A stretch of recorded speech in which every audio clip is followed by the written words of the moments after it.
Yeah, yeah. France will always be a special place for house music because, and for electronic music in general, because we we are making music, and the way we're making music and the way we are living our career and our release is full of passion, and that's something that I felt when I was living in London. The difference is like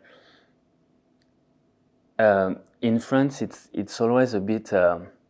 We keep it amateur as much as we can. You know, we keep it like it's not a real job and it's just a passion, and as much as we can. Even when you can be very successful in Paris, the passion and the idea of making music stay. I mean, you don't go really professional, you know. And Mr. Oiseau always talk about that. He say, like, every time he feel like he's doing his job when he's making music, it's not right. And I felt it that way. I felt like, yeah, Paris is so small. Everyone knows each other, and yeah, we do it like 15 years old kids enjoying video games. You know, that's the how I see the scene, and that's why I love it. And when you see how it goes in the UK or in the US, where it's really like it's proper business, house music and electronic music is like something huge. Trust me, in France, it's not. Somehow, even in the numbers, it's not like it's like we are really niche, and somehow it brings that it keeps that passion and that scene quite small, and I really like it. I really like it like that.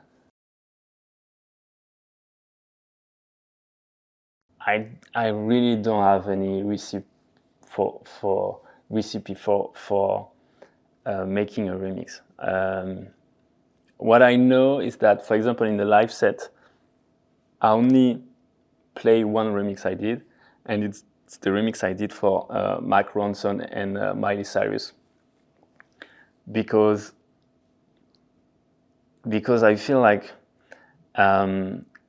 it was the perfect way for me to take a song, like a proper pop song, into a Boston Bun track.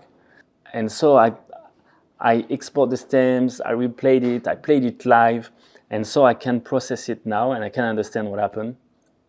And what happened is, like, the Miley Cyrus voice, I slow it down a lot, and but I kept the strings and all the disco elements from Mark Ronson at the same speed.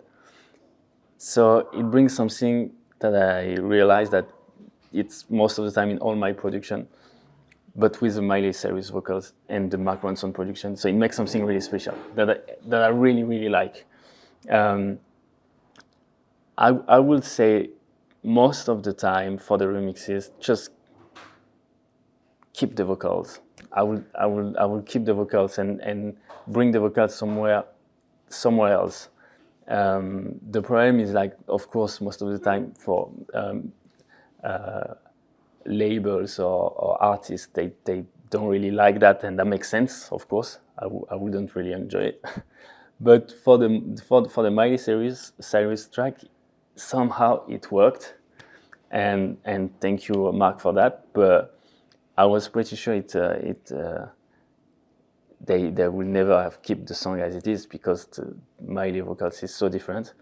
And the crazy thing is, like, I think it was 2 years ago, she was playing stadiums in the US, and she was playing my remix. She was singing on my remix, and I was so like, I didn't expect that at all. And yeah, I felt like for this remix, I found the thing that defined my music way much more than on other remixes. So the first time I realized that it could be interesting to switch from DJ sets to live sets is that I realized that people who are actually into my music and looking looking forward to see me live. There weren't necessarily the people who were going to clubs and to clubs night. So it was first a bit of a shock because I was like, oh, I thought that you guys were into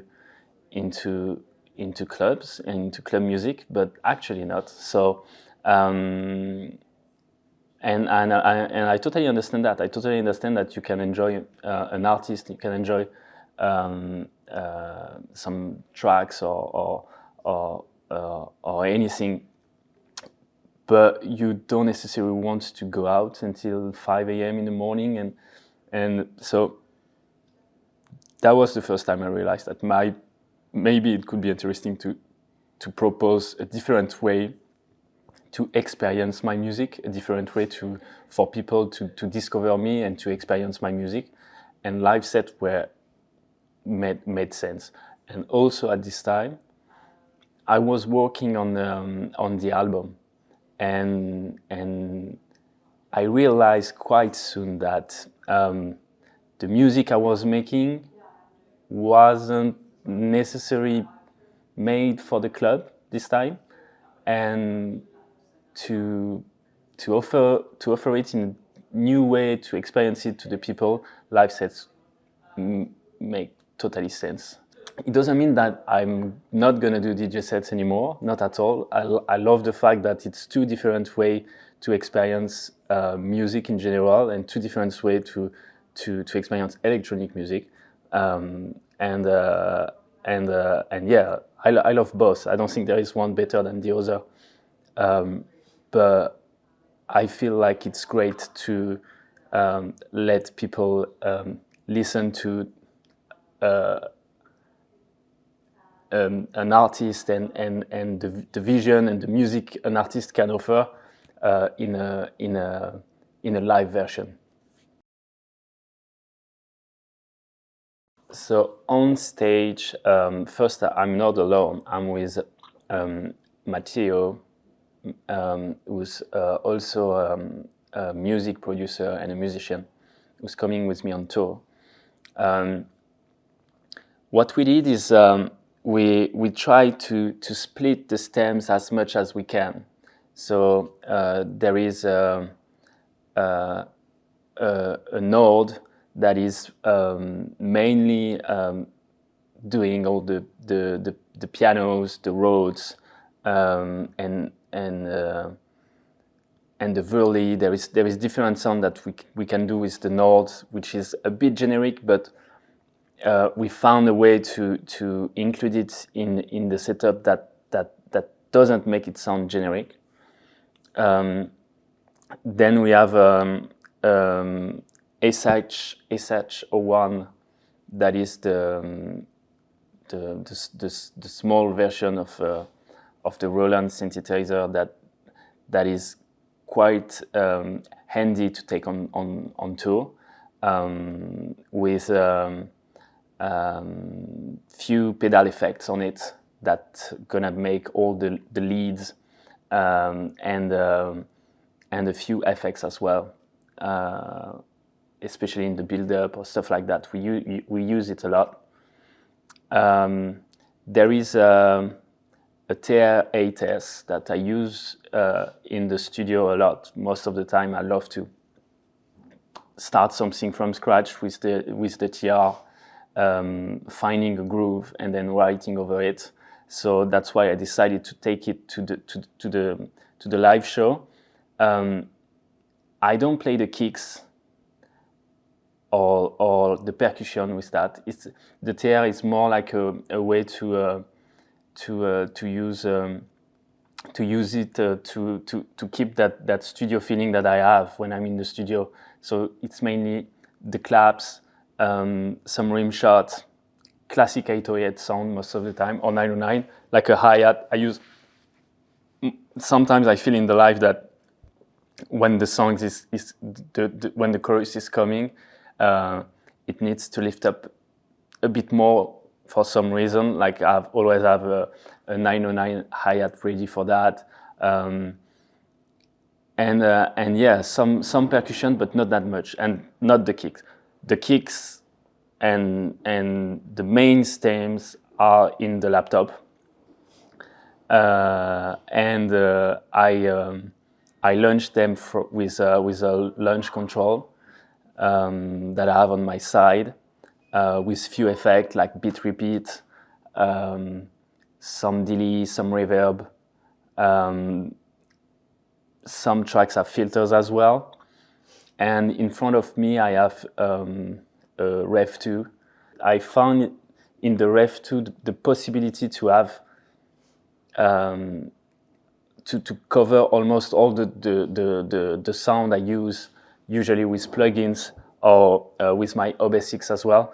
I wanted to bring my OB6 on stage, but it was just way too heavy and way too complicated to bring it on tour, and also a bit fragile. So that's why the Rev 2 was doing the job. The last show that I was really blown away by was the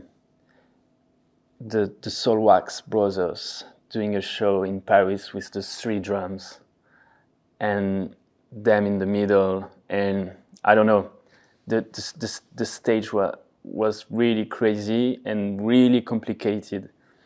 It was really impressive.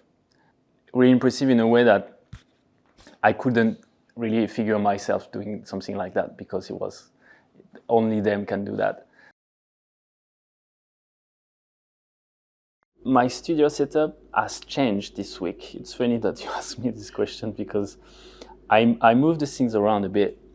I used to have so I have a couple of synths. As I told you, I have the Rev 2, the OB6. I have a Moog Matriarch as well. I have an MPC. I have Dreadbox Nymphs and some pedal effects from Dreadbox that I really like too. But what I did lately is that I set up my studio in a way that I have my computer and my monitors, and I don't have anything plugged to it close to me. And I set up a table way behind me with all the stuff, other monitors, but no computer at all.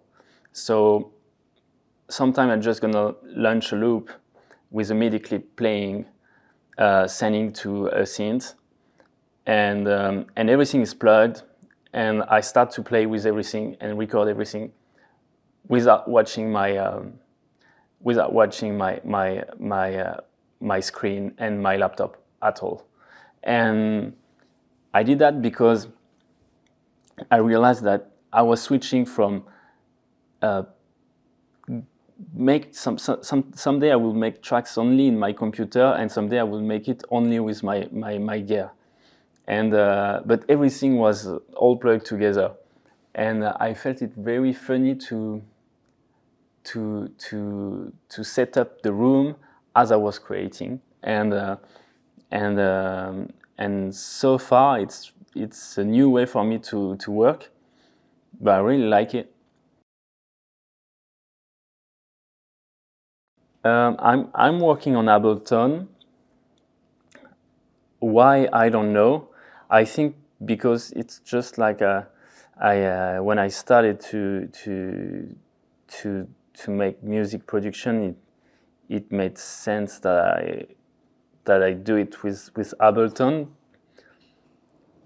because I never had that much music knowledge, it felt like it was the easiest way to do it. And also, recently, after all these years on Ableton, I started to use Push 3, so the standalone version. So there is a computer inside of it. Like, you don't need your computer, and that's the big difference for me. And that was the only reason why I wasn't using Push before, because I always felt more comfortable with my mouse and keyboard. So, but for this one, like, I just take the Push sometimes when I'm going on tour or on holidays, and it's amazing. I love it. I really like it to produce. For now, I tried to put it in the live sets, but I didn't find a way yet. But for producing and just throwing ideas, it's really, really good. Honestly, I'm not like a gear nerd. Like, I know some of my friends are literally like spending their days and all their money on it. I don't feel I'm like that. What I feel is I'm most of the time I'm happy to have like quite a generic sound and something quite recognizable. Like, I really like my OB6, but what I'd love to is having as much pedal effects that I can. You know what I mean? Because it literally like brings something to life and makes something really special. And lately, I've been using the Dreadbox one, and the combination of different effects and everything makes it special. So it wouldn't be like a really expensive and a rare synth, but it will be as much pedal effects as I can. I would say, honestly, collaborate with other people, and it's way much more important for your music, for yourself, and for what you're gonna create at the end than any piece of equipment or any technique you can find. Having the opportunity to work with friends, family, or anyone around you is priceless, and it will bring something that you never expected. The thing is, you have to embrace that unexpected, and sometimes we are a bit stuck in our equipment and in our studios, and I encourage everyone to try it.